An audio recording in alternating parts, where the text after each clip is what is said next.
Hello friends, welcome all of you. Today we are going to study test number 1 which is given in 10th English Bridge course Marathi medium.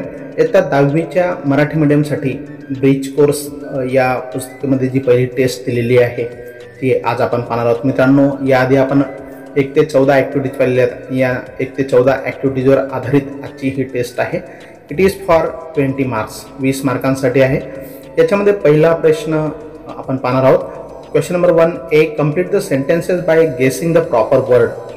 आपल्याला तर्कशक्तीचा उपयोग करून योग्य शब्द आपल्याला या ठिकाणी द्यायचा आहे. पहिलं सेंटेन्स दिलेलं आहे, it's raining now, we should open and dash dash. मित्रांनो, पाऊस पडतोय आणि आता आपल्याला ओपन करायला सांगितलेलं आहे. पाऊस पडत असताना आपण काय ओपन करत असतो? तर it is very simple. You can write umbrella. या ठिकाणी तुम्ही अम्ब्रेला हा शब्द लिहू शकता. Then second one, cut your coat according to your dash dash. Cut your coat according to your clothes. या ठिकाणी क्लॉथ हा शब्द आपण लिहिणार आहोत, कारण तुमच्याकडे असलेल्या त्या कापडाच्या साह्याने तुम्हाला ज्या साईजमध्ये कोट हवा असेल तसं तुम्ही कापून घेऊ शकतात. अशा पद्धतीचं हे एक हे सेंटेन्स प्रचलित आहे, फेमस आहे. Both sentences are popular.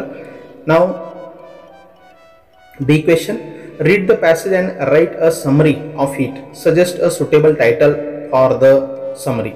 या ठिकाणी त्यांनी एक पॅसेज दिलेला आहे. तो पॅसेज आपल्याला वाचायला सांगितलेला आहे आणि त्याच्यावर समरी लिहायला देखील सांगितले आहे. आणि suggest a suitable title to the summary.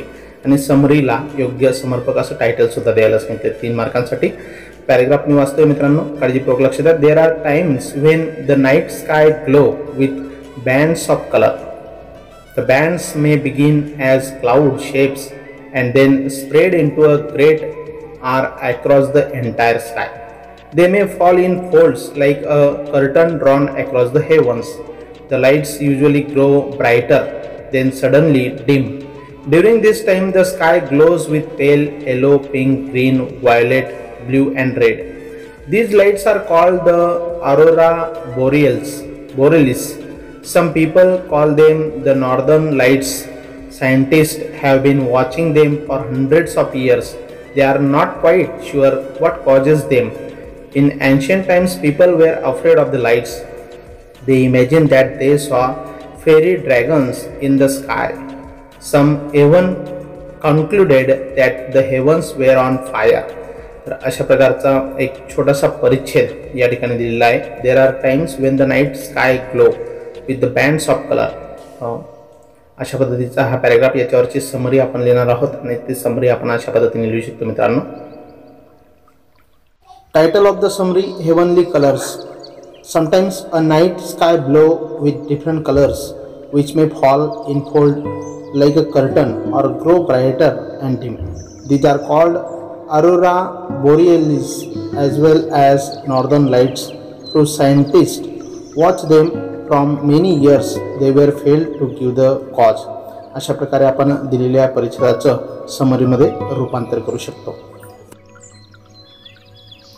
Now question number 2, read the story carefully and answer the following questions. एक स्टोरी दिलेली आहे, ती काळजीपूर्वक वाचायची आणि त्याच्यावर आधारित प्रश्नांची उत्तरं त्यांनी विचारली आहेत. स्टोरी दिलेली मित्रांनो, an old man who had 5 sons was worried that his sons would never learn it to get along.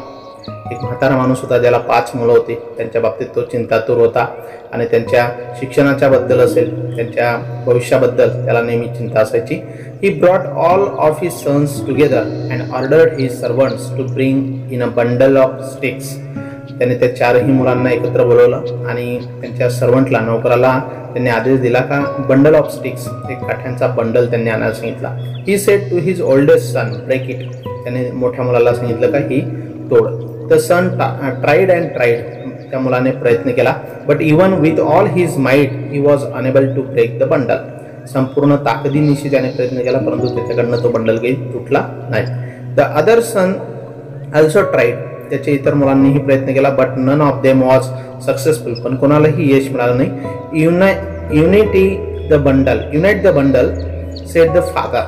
Yes, वडिलांनी सांगितलं का हे त्या बंडलची जी एकी आहे, each of you take a stick. प्रत्येकाला त्यांनी स्टिक दिली. When they had done so he called out to them, आणि त्यांनी ते एक एक स्टिक सहज मोडून टाकली. त्यावेळेस त्याच्या वडिलांनी त्यांना सांगितलं now break, and each stick was easily broken, आणि सहजपणे त्यांनी ती स्टिक ब्रोक केली. You see my meaning said the father, आणि त्यावेळेस त्या बाबांनी त्यांना सांगितलं का तुम्हाला माझ्या सांगण्याचा अर्थ समजला असेल. Moral, working together gives strength, हे मॉरल या ठिकाणी स्टोरीचं दिलेलं आहे. त्याच्यानंतर त्याच्या खाली प्रश्न आहेत मित्रांनो. पहिला प्रश्न आहे read the about story and write your own opinion about it in 3 or 4 sentences. ही स्टोरी वाचायला सांगितलेली आणि वाचल्याच्या नंतर त्याच्याबद्दल, त्या स्टोरीबद्दल तुमचं स्वतःचं मत तुम्ही या ठिकाणी मांडू शकता. तर अशा प्रकारचा हा प्रश्न या ठिकाणी लिहिलेला आहे. मग या प्रश्नाचं उत्तर आपण या पद्धतीने लिहू शकतो.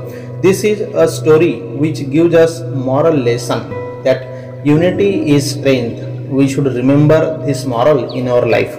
युनिटी स्ट्रेंथ हे मॉरल असलेली ही स्टोरी आहे, आणि हे आपल्याला आपल्या जीवनामध्ये यशस्वी होण्यासाठी किंवा आपल्या भविष्यामध्ये नक्कीच हे मॉरल आपल्याला कायमस्वरूपी लक्षात ठेवायचं आहे. Second question, what type of story is it. ही कोणत्या प्रकारची स्टोरी आहे, अशा प्रकारचा प्रश्न आहे. This is a moral story, तर तो स्टोरीचा प्रकार आपण लिहू शकतो.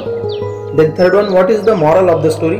या स्टोरीचं मॉरल काय आहे त्या ठिकाणी दिलेलं आहे मित्रांनो बघा. वर्किंग टुगेदर गिव्ह स्ट्रेंथ, हे मॉरल आपण त्याचं लिहू शकतो. तर number 4, do you like to listen the stories. तुम्हाला गोष्टी ऐकायला आवडतात का, हाय का.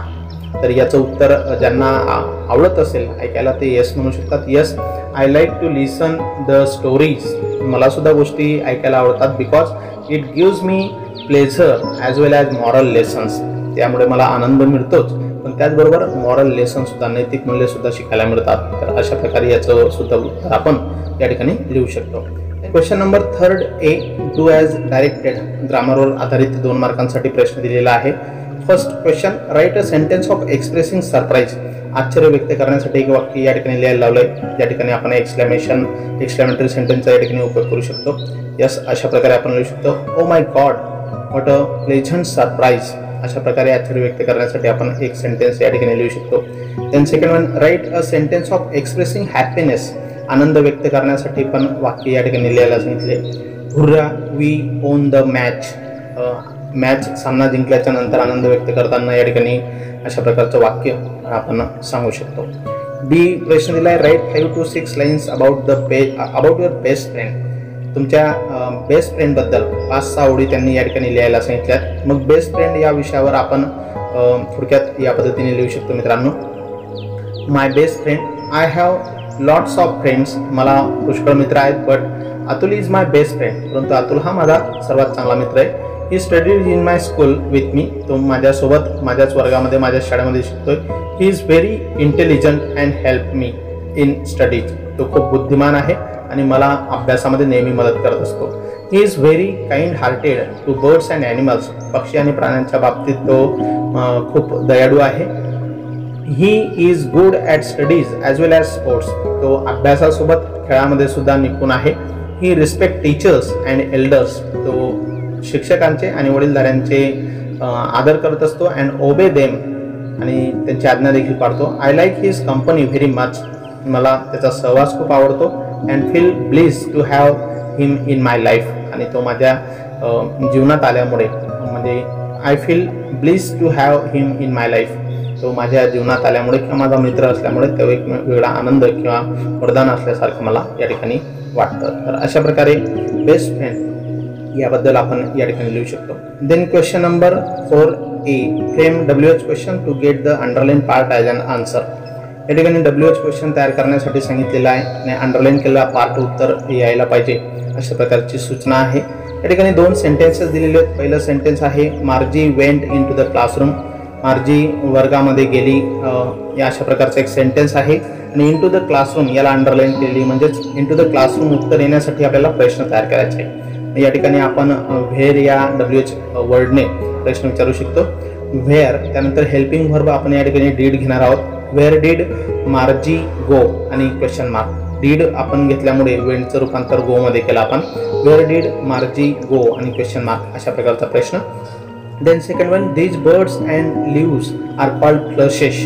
फ्लशेस हे उत्तर येण्यासाठी आपल्याला WH क्वेश्चन तयार करायचा आहे. तर या ठिकाणी what are the birds and leaves are called, what are the birds and leaves called, अशा प्रकारचा प्रश्न आपण या ठिकाणी तयार करू शकतो. What are the birds and leaves called question mark, आणि त्या ठिकाणी त्याचं उत्तर जे आहे ते फ्लशेस येईल. या पद्धतीचा देखील WH क्वेश्चन आपण इथे तयार करू शकतो. बी प्रश्न दिला मित्रांनो, write a dialogue between you and your friend who has got the first rank in elocution competition, write minimum 3 meaningful exchanges. या ठिकाणी तुमच्या मित्रामध्ये आणि तुमच्यामध्ये एक संभाषण म्हणजेच डायलॉग या ठिकाणी लिहायला सांगितलं आहे का, जो इलोक्युशन कॉम्पिटिशनमध्ये वक्तृत्व स्पर्धेमध्ये ज्याने पहिला क्रमांक मिळवलेला आहे त्याचं अभिनंदन करण्यासाठी, त्याला शुभेच्छा देण्यासाठी या ठिकाणी एक डायलॉग लिहायचा आहे. राईट मिनिमम 3 मिनिंगफुल एक्सचेंजेस, कमीत कमी 3 डायलॉग त्याच्यामध्ये असले पाहिजेत. तर तो डायलॉग आपण अशा प्रकारे लिहू शकतो. अनुजा आणि नैना या 2 मैत्रिणींमध्ये आपण तो डायलॉग घेऊयात. Anuja sed, hello Naina, how are you. Naina sed, hello Anuja, I am fine and how are you. ते एकमेकांची विचारपूस करतात पहिल्या संभाषणातून. Anuja said, I am also fine. I heard about your participating in competition. तू स्पर्धेमध्ये भाग घेतला त्या संदर्भात मी ऐकलं होतं. You got first rank in it. आणि त्याच्यामध्ये तू पहिला क्रमांक मिळवला हे देखील मी ऐकलं. So congratulations first and best wishes for your future. म्हणून तुझं अगोदर मी अभिनंदन करते आणि तुला भविष्यासाठी सदिच्छा देते. Naina said, thank you. Your wishes always encourages me. तुझ्या सदिच्छा नेहमीच मला प्रेरणा देत असतात. Anuja said, you are really working hard to achieve your dreams. Anuja तिला सांगते का नक्कीच तू तुझं स्वप्न पूर्ण करण्यासाठी खूप मेहनत घेतेस. Naina said, yes, hard working is the key of my success. कठोर परिश्रम हेच माझ्या यशाचं गमक आहे. Thank you for ॲप्रिशिएटिंग. तू स्तुती केल्याबद्दल किंवा अभिनंदन केल्याबद्दल तुझे मनापासून धन्यवाद व्यक्त करते. अशा प्रकारचा डायलॉग आपण या ठिकाणी लिहू शकतो. आणि अशा पद्धतीने मित्रांनो इयत्ता 10वीच्या ब्रिज कोर्समधल्या या पहिल्या टेस्टची आन्सर्स किंवा पहिली टेस्ट आपण या पद्धतीने सोडू शकतो. If you like this video so please like it, share among your friends, the needy students, and if you are new on my YouTube channel, please subscribe it. Thank you.